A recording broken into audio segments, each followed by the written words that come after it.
नमस्कार. महाराष्ट्रातील तमाम कर्मचारी बंधू आणि भगिनींनो, 40 वर्षे व त्यापेक्षा अधिक वय असणाऱ्या राज्य शासकीय अधिकारी कर्मचाऱ्यांच्या बाबतीत महत्त्वपूर्ण सुधारित ध्येय धोरण आणलेलं आहे. तर काय आहे सविस्तर उत्तर जाणून घेऊया. त्याकरिता व्हिडिओ पूर्ण बघा. चॅनलवर पहिल्यांदा असेल चॅनलला प्लीज सबस्क्राईब करून बेल बटन दाबायला विसरू नका. तर चला मंडळी, व्हिडिओला सुरुवात करूया. बंधूंनो, राज्य शासन सेवेतील शासकीय अधिकारी कर्मचाऱ्यांची वैद्यकीय तपासणी धोरण निश्चित करण्याबाबत सार्वजनिक आरोग्य विभागाकडून 8 जानेवारी 2024 रोजी अत्यंत महत्त्वपूर्ण शासन शुद्धीपत्रक निर्गमित करण्यात आलेले आहे.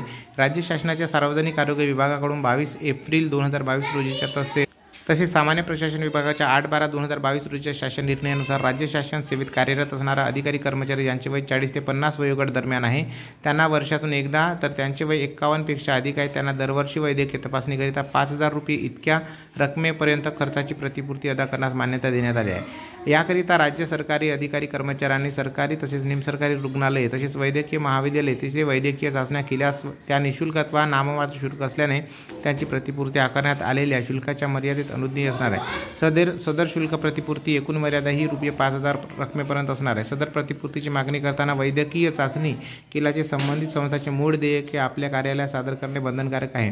त्यावेळेस त्यापेक्षा अधिक वयोमर्यादा असणाऱ्या सर्व वेतन श्रेणीतील व गटातील कार्यरत असणाऱ्या शासकीय सर्व अधिकारी आणि कर्मचाऱ्यांकरिता वैद्यकीय चाचण्यांचा तपशील 22/4/22 रोजीच्या शासन निर्णयामध्ये नमूद करण्यात आलेला आहे. सदर शासन निर्णयाची लिंक डाउनलोड करण्याकरिता लिंक डिस्क्रिप्शन बॉक्समध्ये आहे, तुम्ही तो वाचू शकता. सुधारित शासनपत्रक असं आहे की आता तुम्हाला वैद्यकीय प्रतिपूर्तीकरिता 5,000 रुपये वैद्यकीय तपासणीकरिता मिळणार आहेत. हा शासनाची लिंक मी डिस्क्रिप्शन बॉक्समध्ये देत आहे, तुम्ही जाऊन चेकआउट करू शकता. धन्यवाद. जय महाराष्ट्र.